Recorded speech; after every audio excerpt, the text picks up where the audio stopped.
T'es-tu déjà demandé pourquoi certaines personnes sont tellement plus faciles à aborder, plus authentiques que d'autres? Moi oui.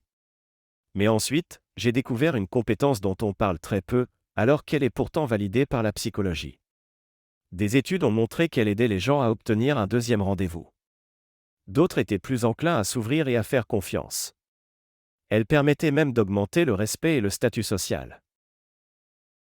Et pour moi, les conversations sont devenues beaucoup plus simples ainsi que plein d'autres choses. Mais ça n'a pas toujours été facile. Alors, je vais te montrer 3 manières principales dont j'ai appris cette compétence, et comment toi aussi tu peux le faire en environ 6 minutes. Ô Seigneur, je suis content d'être ici avec toi, Monsieur Aubry. Avant, j'étais nul en interaction sociale. Que ce soit au travail, à l'école ou même avec des amis que je connaissais déjà. Je ne savais pas quoi dire, je perdais facilement le fil et j'étais obsédé par ce que les autres pensaient de moi. Résultat, personne ne s'ouvrait vraiment à moi, et les discussions restaient superficielles. Je me sentais mis à l'écart. Pourquoi tout le monde semblait savoir comment faire, sauf moi? Tout a changé quand j'ai découvert ce qu'on appelle l'écoute. Bien sûr, je savais que c'était important, tout le monde le sait. Mais je n'avais jamais appris comment faire, ni pourquoi. Et rapidement, j'ai compris que rester silencieux ne suffisait pas. Se forcer à être intéressé par les autres plutôt qu'à paraître intéressant était une simplification qui ne marchait pas pour moi. Apprendre à vraiment écouter m'a donné des repères. J'ai su comment engager une conversation à partir de rien, avec pratiquement n'importe qui. J'ai mieux compris mon propre fonctionnement, mais aussi celui des autres. Quoi dire quand quelqu'un lance une remarque au hasard ou quand il a besoin d'aide. Et ça fait du bien de pouvoir le faire. Alors, il suffisait simplement de m'intéresser davantage aux autres, non? Pas vraiment. Comme beaucoup, j'essayais trop fort d'impressionner. Je voulais paraître drôle, intelligent, confiant. Mais ça nuisait à mes interactions sociales. Ça enlevait tout le plaisir, et les gens le remarquaient vite. C'était un problème plus profond, on ne peut pas juste désactiver ça. Carl Rogers, un grand nom de l'écoute, a écrit dans son livre Active Listening que l'intérêt doit être authentique. Et quand il ne l'est pas, les autres le sentent et se ferment, consciemment ou non. Heureusement, il ajoutait aussi un point essentiel, on peut développer un intérêt véritable parce que les gens sont, par nature, intéressants. Tout est question d'apprendre à réellement se soucier d'eux. Pas faire semblant de s'en soucier. Mais comment? En commençant simplement à prêter attention, à être patient, à chercher à comprendre.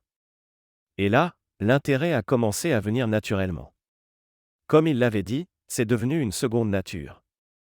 Il me fallait juste les bons outils et un peu d'expérience pour trouver les autres plus proches de moi, et pour que leurs paroles et émotions me paraissent plus marquantes, plus captivantes.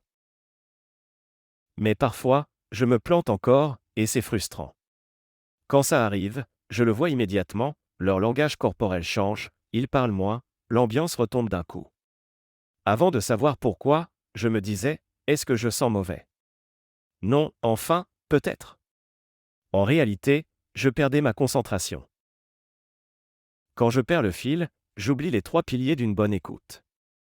Non seulement ça donnait l'impression que je ne les écoutais pas, et c'est vraiment à éviter, mais en plus, je jugeais trop vite, je voulais donner mon avis ou trouver une solution alors que ce n'était pas le moment. Bref, j'écoutais en pilote automatique. Alors, que faire? Est-ce que ça veut dire qu'on ne peut jamais donner de conseils si on veut bien écouter? Même quand la solution est évidente? Pas forcément. Le moment peut venir, ou pas. Et tu le sens quand il vient. Parfois, la personne te demande directement, et toi, qu'est-ce que t'en penses? Mais l'essentiel, c'est d'absorber l'information comme une éponge. Résister à l'envie de préparer une réponse avant même que l'autre ait fini, parce que ça te détourne de l'écoute. Parfois, ça veut dire accepter un petit silence. Ça m'a aidé à réaliser que je répondais trop vite, alors que souvent, la personne n'avait pas fini, elle avait juste besoin d'un instant. Tu peux même essayer de visualiser ce que la personne dit pour rester concentré. Ça aide beaucoup. Ok, donc être plus présent, plus concentré. Super. Mais écoutez, ce n'est pas juste ne rien faire. Quelque chose se passe. Tous les livres et articles que j'ai lus disent la même chose, écouter, c'est comprendre l'autre et lui montrer qu'on le comprend. Mais comment faire concrètement? En général, quand quelqu'un parle, tu peux découper en deux parties. L'émotion, ce qu'il ressent. Le contenu, tout le reste. Une fois que tu as identifié les deux, tu peux soit approfondir la conversation, soit vérifier ta compréhension.